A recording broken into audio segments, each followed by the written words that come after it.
travailleurs, mais qu'ils gardent quand même un service minimum. Mais est-ce qu'ils ne sont pas dos au mur aussi? Parfois, il y a certains... Oui, ce n'est pas une critique que je fais, c'est une remarque que je formule. Parce que nous souffrons de cette grève et c'est vrai qu'on fait appel souvent à des greffiers ad hoc. Bon, ça vaut ce que ça vaut, mais il me semble obligatoire d'assurer un service minimum. C'est la seule chose que je leur demande. Est-ce que l'autorité aussi ne doit pas prendre ses responsabilités, convoquer des greffiers ad hoc? Et à une certaine durée, on a même vu des gendarmes assurer... Oui, mais il s'agit qu'en réalité, c'est l'échec de relations, ou la tension dans la gestion de la relation. Il peut y avoir une tension, mais si ça persiste à ce niveau-là, il faut quand même prendre d'autres mesures. Dans d'autres pays, lorsque les grèves persistent, les gouvernements nomment des médiateurs qui sont indépendants, totalement indépendants. On nomme un médiateur qui essaie de faire le nécessaire. Le médiateur, ce n'est pas toujours le dialogue, disons, les responsables du dialogue social, parce qu'on peut toujours estimer que pour une raison ou pour une autre, il manque de peut-être d'autonomie.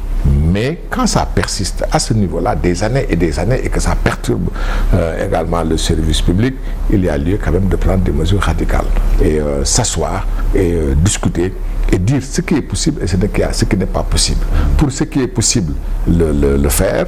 Bon, on peut trouver un échéancier. Pour ce qui n'est pas possible, continuer de discuter. Mais on ne peut pas être enfermé comme ça dans une tension permanente. Ça n'a pas de sens. Ça n'a pas de sens. Vous qui êtes quand même dans le monde, cette paralysie a des conséquences?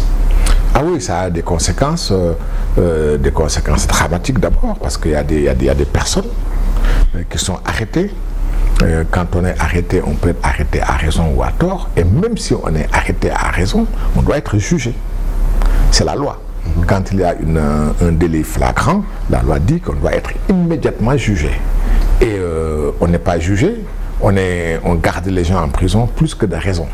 Je donne le cas de Moustapha Diakhaté ou de Bachir Fofana.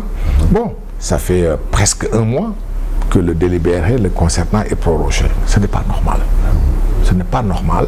Je ne parle pas du fond de l'affaire, parce que le fond de l'affaire, c'est encore dramatique, parce qu'ils n'auraient jamais dû être là où ils sont, mais ils y sont. Et ils y restent. C'est vrai qu'il y a cette utilisation de la grève pour les maintenir encore en prison, mais on leur fait vivre une situation totalement anormale. Vous pensez que l'autorité tarde à accéder aux requêtes des grévistes pour justement... En partie, hein, on est en droit de le soupçonner, parce que ça permet de les garder, j'allais dire, indéfiniment. Ils sont aussi perturbateurs à ce niveau que ça? Ah ben, s'ils n'étaient pas perturbateurs, qu'est-ce qu'ils ont fait pour être là où ils sont? À part le fait qu'on les considère comme des perturbateurs. Qu'est-ce que Bachir Fofana a fait? À rien. De mon point de vue, je suis son avocat, je ne reviens pas sur son dossier. Qu'est-ce que Moustapha Diakhaté a fait? À rien. On a vu pire de la part d'une personnalité institutionnelle. C'est-à-dire? Oui, vous savez ce que je veux dire. Entre Gouniafié et Fumier, Gouniafié est un terme plutôt plus neutre. Tandis que Fumier n'est pas neutre du tout. Hein. Fumier, c'est une insulte. Ah bon? Une insulte. Ah oui, bon. Moi, me traiter de fumier, je ne le supporterai pas. Vous imaginez le fumier, ce que c'est? Ce que c'est un ramassis d'ordures, de déchets animaux et autres. C'est ça le fumier. Le Gouniafié, c'est aussi un ignorant. Non, mais là, on est dans l'espace politique. Est-ce que... Ah oui, bon, dans l'espace... Parce qu'avant ça, il y a eu résidu, il n'y a pas eu... Je suis désolé, hein, il y a quelqu'un qui est en prison parce qu'on lui reproche d'avoir utilisé le terme fumier, le terme Gouniafié. Et celui qui a utilisé le terme fumier et résidu, il est en liberté. Vous pensez que c'est du deux poids, deux mesures? Vous savez, c'est vous qui avez parlé de deux poids, deux mesures. Ça correspond. Mais est-ce qu'il y a un problème en termes de liberté? Ah oui, au Sénégal, aujourd'hui, il y a une véritable tension en ce qui concerne les libertés, l'exercice des libertés. La liberté d'expression, elle est inscrite dans la Constitution. c'est une liberté fondamentale. Mais encadrée quand même. Oui, toutes les libertés. Il n'y a aucune liberté absolue. Le seul droit absolu au Sénégal, il n'y en a qu'un. C'est le droit de la défense. C'est un droit absolu à toutes les étapes de la procédure.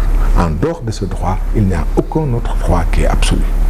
Donc, les libertés sont encadrées, mais ce n'est pas parce que les libertés sont encadrées que les libertés sont comprimées. On ne les comprime pas.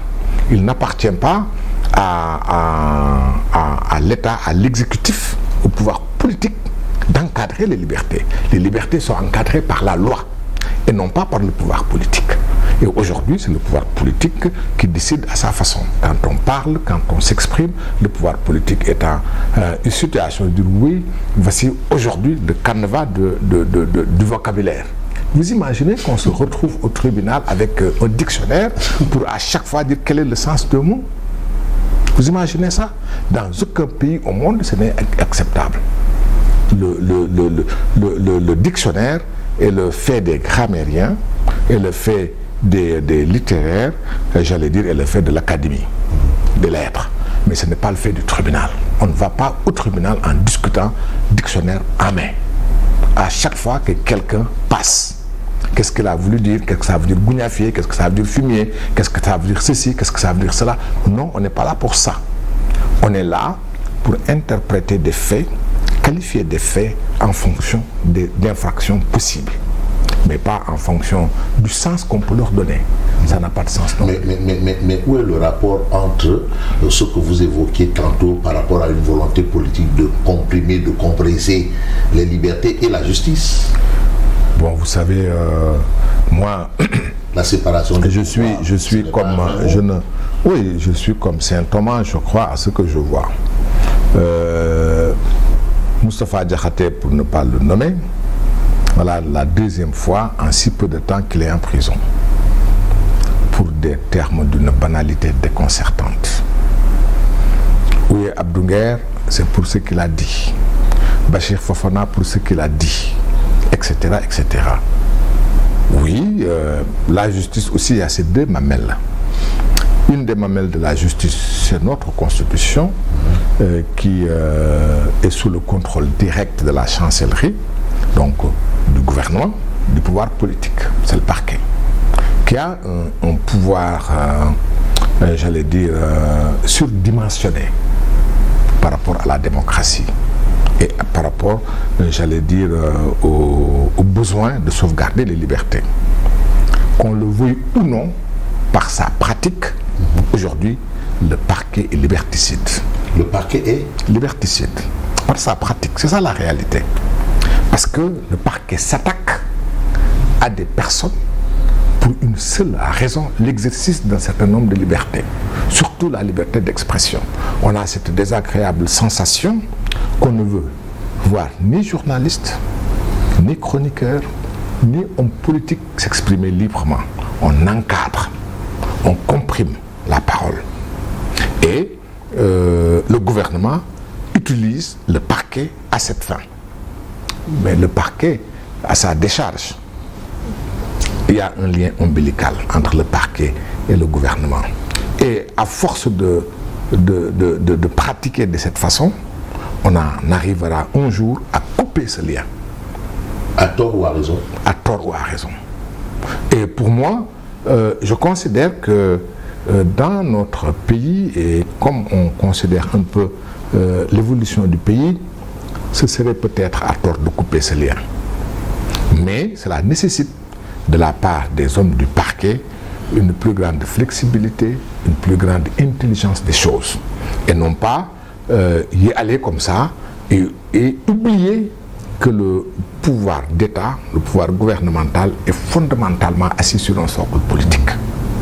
Et que par conséquent, à force pour le parquet d'avoir le dos rond, il devient